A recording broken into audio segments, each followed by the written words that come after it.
welcome to the Rhoda Wilson Show, keeping you informed, entertained and educated. My name is Rhoda Wilson. I'm truly excited about this new series because we've got interesting people, interesting individuals, if I may say, across the community talking about health, wealth, the environment, art, and of course, we've got a new segment within my show called The Kitchen. So I hope you take away some cooking tips with you when you watch The Kitchen later. So, but today, my interesting guest is our own very renowned British sculptor, Donald Brown, who is a motivational speaker and also the founder of an organization called the Struggle for Change program, which is designed to promote positive principles against violence. Donald, welcome to the Rhoda Wilson Show. Thank you for having me. Donald, I mean, before we go into this, the Struggle for Change, which is one of the I suppose, program that sold you to me, is to tell me a little bit about yourself. I mean, we've got some sculptures here, which we're going to look at later. Okay. But yeah, sculpturing is not something that we would do, would it? No, it is one of those so-called obscure areas in which, I guess, for me growing up in England, a young black boy pursuing sculpting was considered, you know, well, who do you know in England or anywhere that's really been successful as a sculptor? Yeah. But I really go back to believing in the fact that if you find that you have a gift or a talent in anything, whatever it is, and that you have a passion for it, that you pursue it.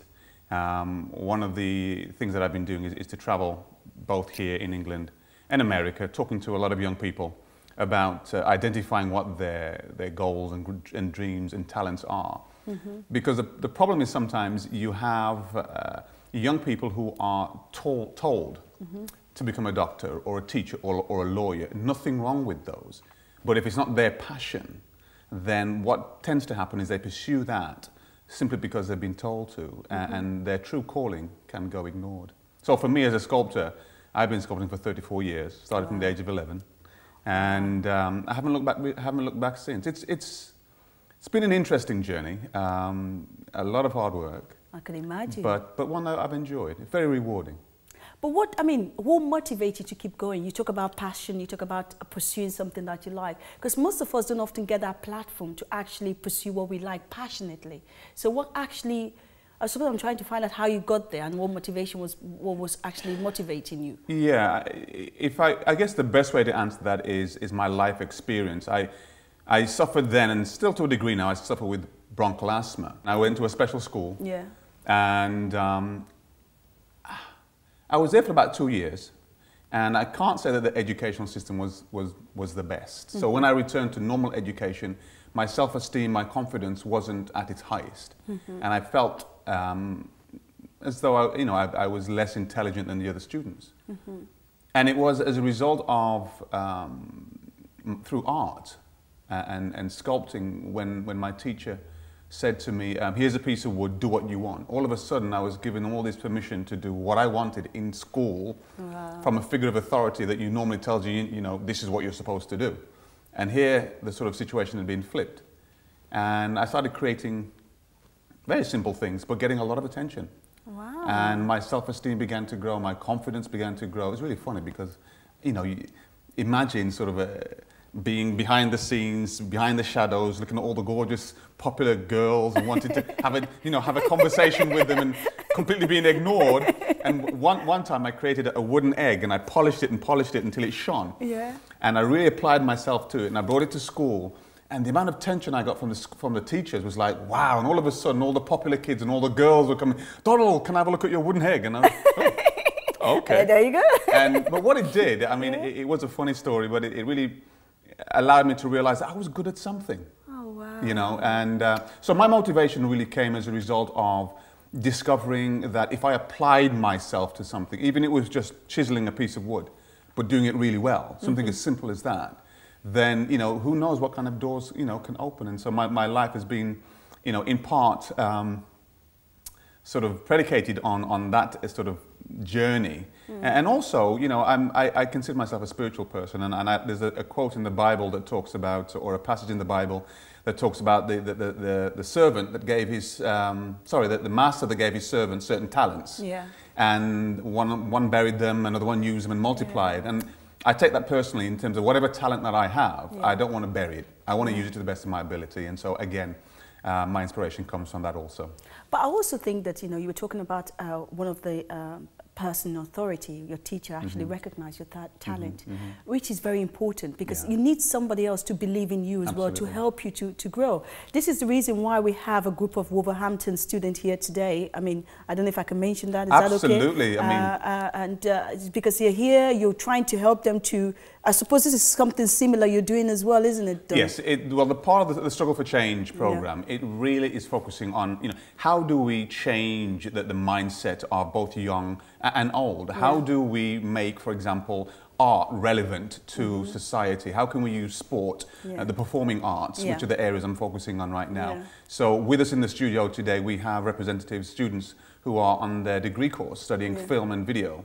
And they're doing a tremendous job in terms of like documenting the various things that we're doing. We're leaving from here to go to another shoot, and they're with me, and hopefully it will help them to see what tools that they learn within their course, how they can be applied into the real world, and hopefully equip them with the kind of resume at the end of 3 years that will be hopefully phenomenal. And I'll be working with them for the next 3 years, hopefully longer, who knows. Oh, that'd be great. And we're talking about the struggle for change as well, and you were talking about most of the program is about positive principles. What are positive principles? I mean, well, as I said, for example, in sport, which is one of the sort of genres I'm focusing on, if a young person is playing basketball or football, in order for them to become good and talented and gifted, if you will, in their chosen field, as a player, they have to exercise discipline. Correct. They have to have humility, tolerance, patience, integrity. Yeah, exactly. These are things that many young people instinctively develop within their chosen sport, and they excel.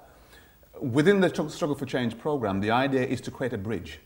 And say, now that you've learnt these tools within your sport, or if it's a visual arts, how do you now transfer that into the real world, into the workplace? And unfortunately, many young people, for them, for example, sport is just about winning. And they don't actually appreciate the journey.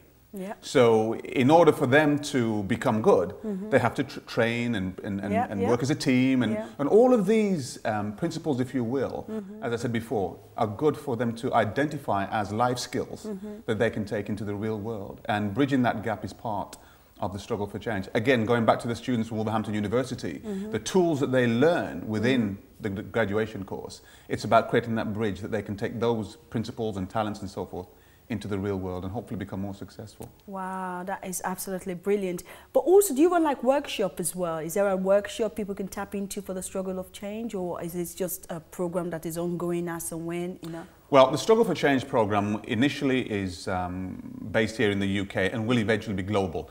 And the premise of that is to bring Hollywood celebrities to England to meet and talk and give seminars to our young people to hopefully help them in terms of negating them going towards gun crime, gang violence, drug abuse, and promoting education. What kind of celebrities are we talking about? Well, actually, we're looking, the first one is Joseph Marcel. Okay. Everybody loves him as the British butler on the Fresh Prince of Bel-Air. Yeah, Jeffrey. We're gonna, I remember him. So he'll be the guest of honor for our launch, which is taking place in Wolverhampton. Brilliant. And that will be on, actually, the 20th of February, which is this coming Saturday.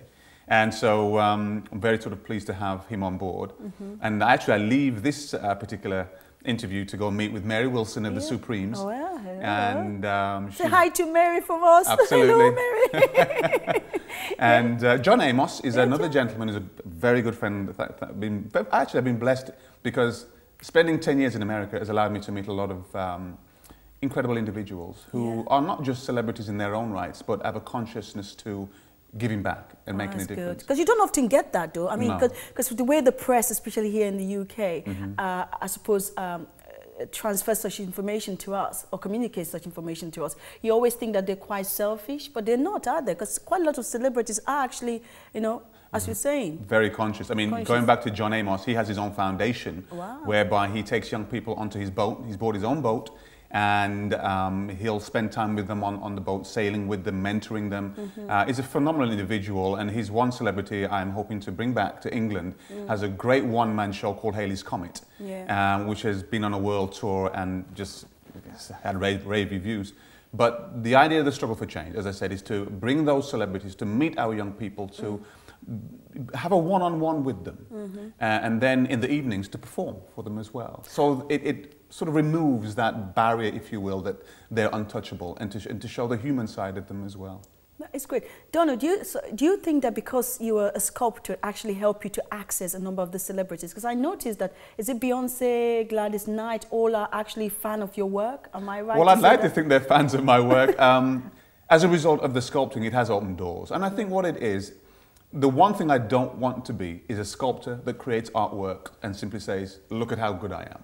Well, it is in a way, Donna, because you actually, in a way, it is. But it goes beyond that. And that's where one has to realize the importance of the gift that you've been given. Because if it's all about self-aggrandizement, then to me, that's, in my opinion, a certain degree of shallow appreciation of the work. If the work can then go on to present a ministry, a message, empowerment, inspiration, then that for me is far more significant than just having the skill, creating something. Obviously, I want people to appreciate it and like the aesthetic finished quality and product of the work. But I want them to walk away thinking, you know, that's touched me in a certain way because of the message behind it. And it's like an author. An author writes a book, hopefully to reach his audience or her audience. Or a filmmaker, you know, the students we have here, some of them will go on to do probably movies, I'm sure. The objective is, I'm sure, for them to get a message across.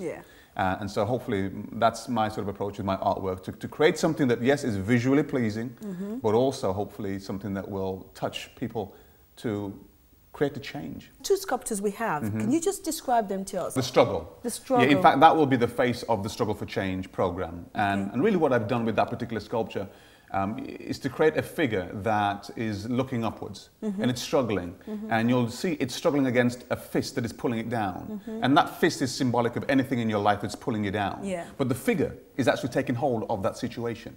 So what I'm saying here is, rather than let a situation pull you down, we have the strength within ourselves to take hold of that situation. And what I've done, if you look at the face, I've used a multiplicity of different ethnicities. The very straight nose, very Greek, very European. The flared nostrils, very Afrocentric. The high cheekbones, typically Asian. So in one face, you have all these different nationalities. The torso is that of a strong young man, but the thighs and buttocks are that of the female. So in one image, you have both genders, all ages, all nationalities to say this is a struggle of mankind. And you'll notice the hair actually goes outside of the frame. Yes, I've taken that from the biblical character Samson, whose strength was in his hair. Yeah, I remember. And the reason why the hair goes outside of the frame is because often, in order for us to overcome these adversities, it takes great strength to step outside of the box.